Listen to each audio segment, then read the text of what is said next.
Power, Corruption, and Consequences: How Gabon's First Family Fell from Grace. From dynastic power to downfall, Gabon's former First Family faces the gavel of justice. For over half a century, the Bongos ruled this oil-rich nation with an iron fist. But now the tables have turned. Welcome to the Bold African Voice, BAV, where we go beyond the headlines to expose the deeper truths shaping Africa's political landscape.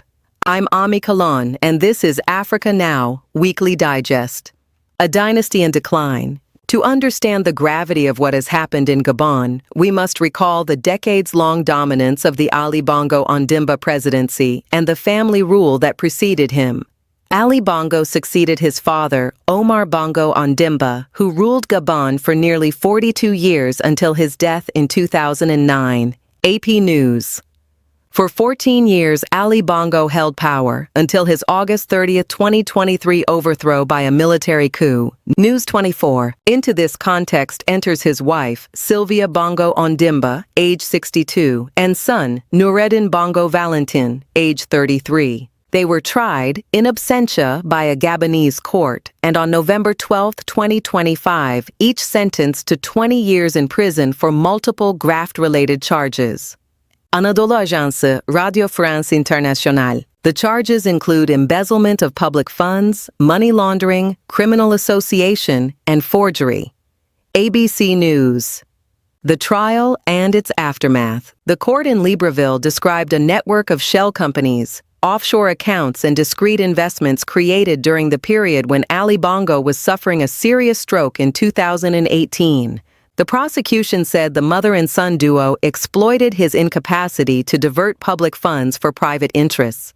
Sylvia Bongo denied all charges, insisting the court lacked independence. Noureddin called the trial a legal farce and refused to attend, saying his lawyer would not legitimize it. Both defendants hold French citizenship and left Gabon for London after being released in May 2025 from detention. They allege they were tortured during their 20-month detention.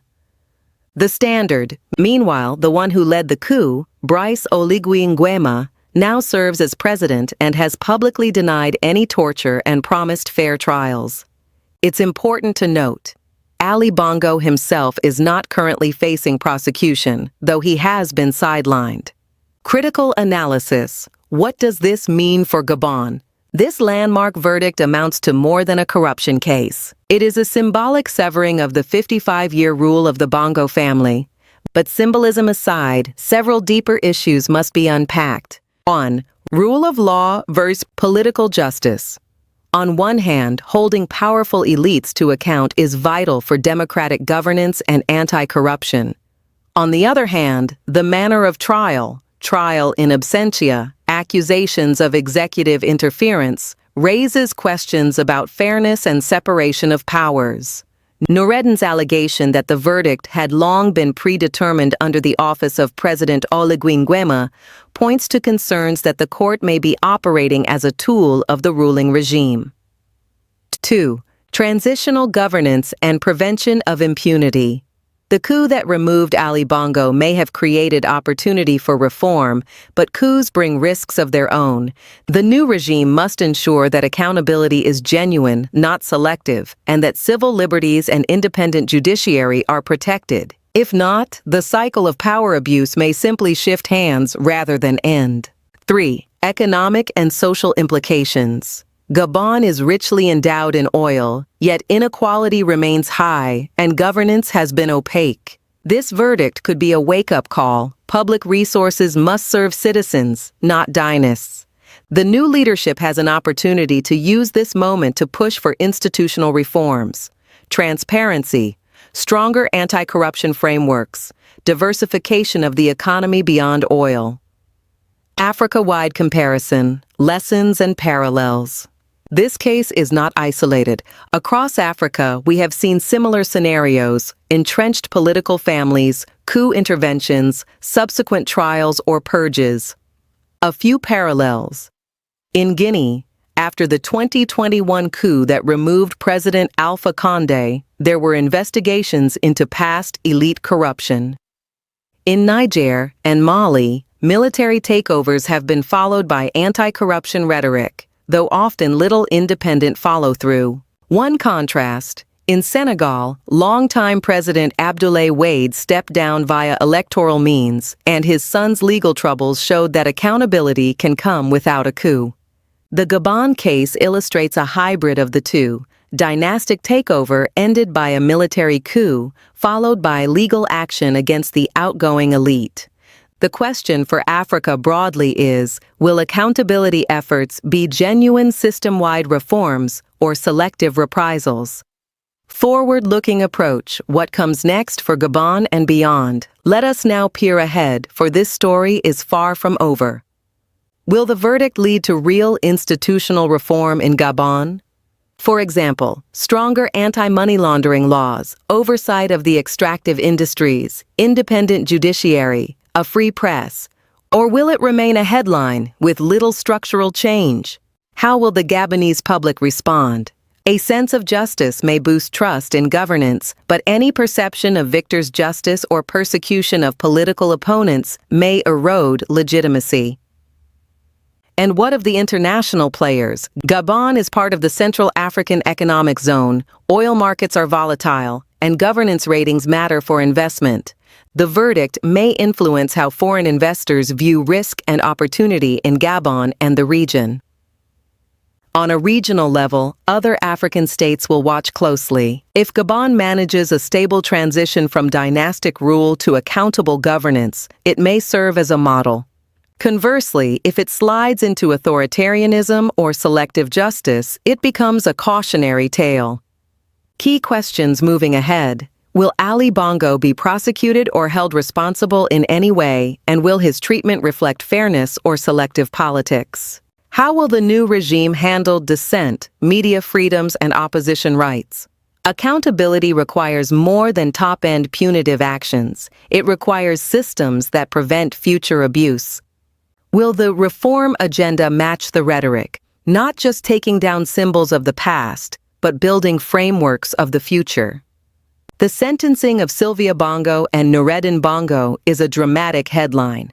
But the test for Gabon and for Africa lies in what happens in the quiet corridors of power, the institutions, the laws, the everyday transparency of governance. The wider political climate in Gabon. Since the military takeover of President Ali Bongo Ondimba on August 30, 2023, the landscape in Gabon has been transformed. The coup brought to an end the 56-year rule of the Bongo family. Reuters. The new strongman, Brice Oligui Nguema, has now etched his imprint as president. In May 2025, Sylvia Bongo and her son Noureddin were moved from detention to house arrest, following 20 months of custody. This show of softening was widely interpreted as both a response to external pressure from the African Union and others, and as a calibration of the new regime's message: we are strong, but we are also fair. Yet fairness remains contested. Noureddin has called the recent trial a rubber stamp exercise, predetermined in the office of President Oligui Nguema. Meanwhile, the prosecution pointed to images of private jets, luxury real estate holdings in London and Morocco, and a network of shell companies as evidence of a system of diverting public funds for the benefit of private interests.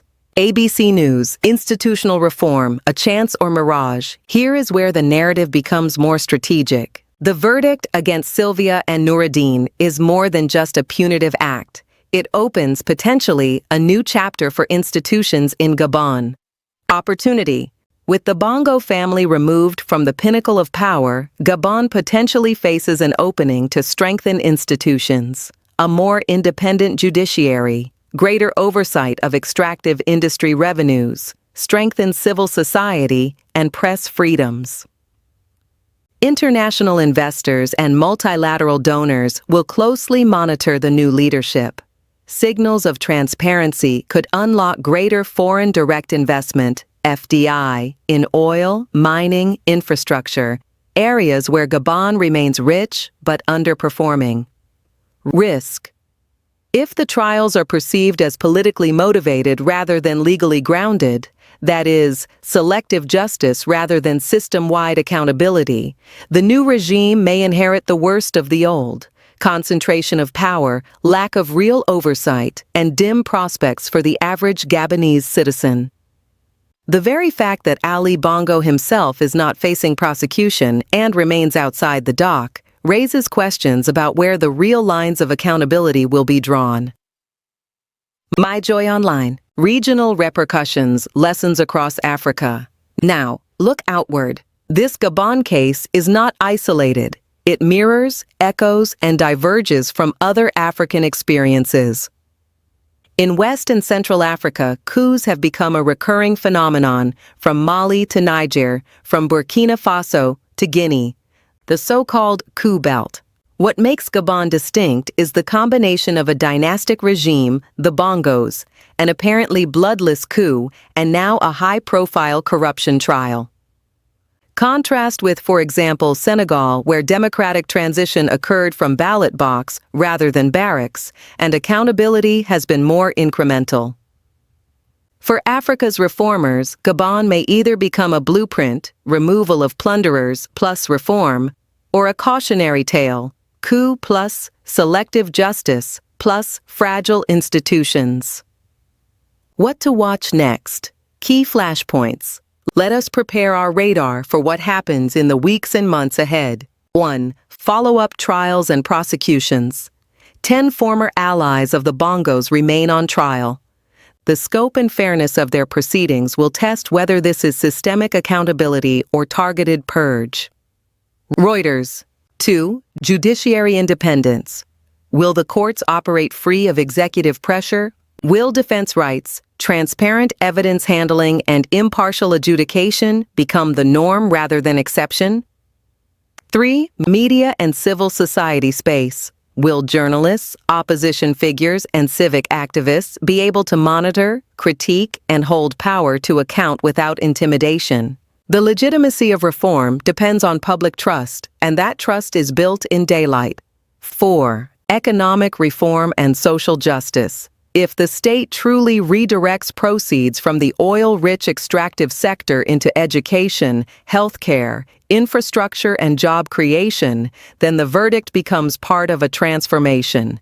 If not, it risks being a spectacle. 5. International engagement. Donors, investors, and regional organizations will watch. Will they reward genuine reform with assistance or penalize lack of progress with sanctions or disengagement? A glimpse into the wider stakeholders. Beyond the courtroom in Libreville, the global and regional actors are leaning in. The African Union, AU, and foreign partners will watch closely how the new Brice Oligui Nguema-led administration navigates governance reform, economic diversification, and human rights norms.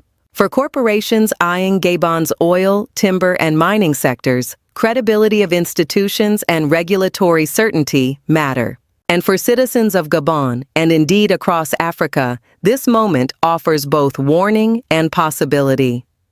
The path forward, fragile but paved with potential. There are a handful of pivotal hinges on which the future of Gabon's governance and its narrative for Africa turn. If the courts pursue other suspects, regardless of faction or lineage, with equal rigor, then the sense of equal accountability could root deeply. If the administration prioritizes transparency of natural resource revenues, strengthens audit bodies, opens space for civil society and press, then the juncture becomes reformative. If, however, the new regime slips into selective justice, where trials serve political settlement rather than rule of law, and where elite networks re-emerge disguised under new labels, then the wave of hope may crash into cynicism. Advice to African citizens and leaders. To citizens, remain vigilant. When high-profile verdicts land, they are signs, but not guarantees, of reform. Press for sustained change. Demand that laws are applied equally, that budgets are transparent, that public services improve. Support independent journalism, civic organizations, watchdogs. These are the guardians of accountability when power shifts. Understand that change is usually incremental. Big verdicts make news, but transformation happens through daily institutions, courts, parliaments, media, local governments. To leaders and institutions, walk the talk. If you proclaim you're breaking with impunity, then ensure processes are judicially independent, evidence-based, and open to scrutiny. Prioritize the structural reforms, not just the headline arrests. Build strong anti-corruption agencies, empower parliaments, safeguard media freedoms, strengthen auditors. Recognize that legitimacy comes from the governed, not only from proclamations.